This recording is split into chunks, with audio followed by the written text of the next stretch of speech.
masjid. Mas mau karena nanti baitul kulli mukmin. Enggak ada yang punya masjid nanti. Punya Allah Subhanahu wa ta'ala. DKM bukan yang punya masjid. Yang lagi dikasih amanah ngurusin masjid gitu.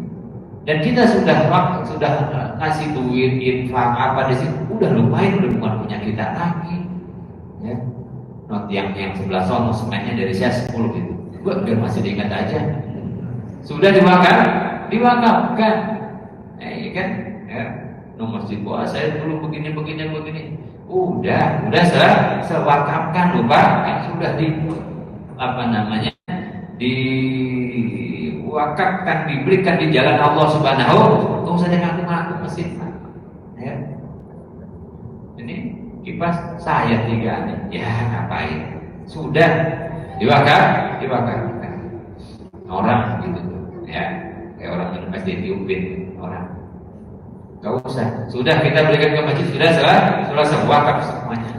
Ya. Gak boleh lagi mengklaim itu kan saya beli, sekarang saya pinjam dong. Kok begitu? Ya. Sudah wakaf. Ini masjid. Ini tempat berkah. Fi buyutin adina Allah an turfa'a wa yudhkara fiha ismuh. Itulah tempat di mana diizinkan untuk dimuliakan, ditinggikan asma Allah, disebutkan asma Allah Subhanahu masjid. Syiar umat Islam, tempat paling berkah. Apa tandanya berkah? Amal-amal dilipat gandakan. Kemarin kan, itu cirinya berkah.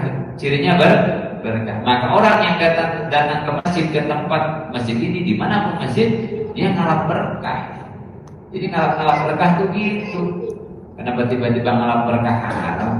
Boleh sholat di rumah 1 tingkat, di masjid 25-27 derajat, itu kan ngalap berkah.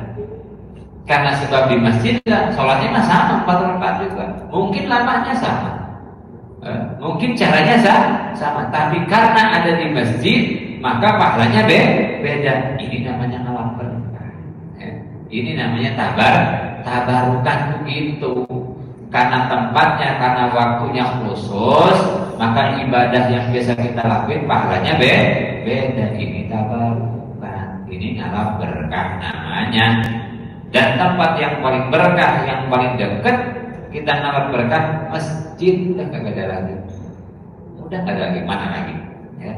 Rumah kita mah kadang-kadang dipakai masih ya, nonton yang aneh-aneh.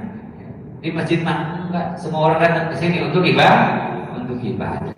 Makanya perkara-perkara dunia kemudian nanti dimakruhkan di masjid. Kenapa? Pasti ada benturan, pasti ada gesekan. Ya. Bukan haram jualan di masjid. Ya. Tiba-tiba ribut, ini jualan beras, ini jualan beras, di masjid jualan beras rame. Yang ini ustaz jualan ini marbot, presnya ustaz dan marbot. Itu loh yang dihindari. Masjid bebas dari kepentingan itu semua, supaya tetap ada tempat di mana umat Islam berkumpul, melepaskan semua atribut-atribut dunia, kepentingan dunia. Keluar dari masjid, silahkan urus lagi. Itu. Wa qala ta'ala, dan telah berfirman dalam ayat yang lain tadi surah An-Nur ayat 36, dalam ayat yang lain Allah berfirman dalam surah Al-Hajj, wa may yu'azzim sya'irallah fa inna min taqwal qulub. Siapa orang yang mengagungkan syiar-syiar Allah,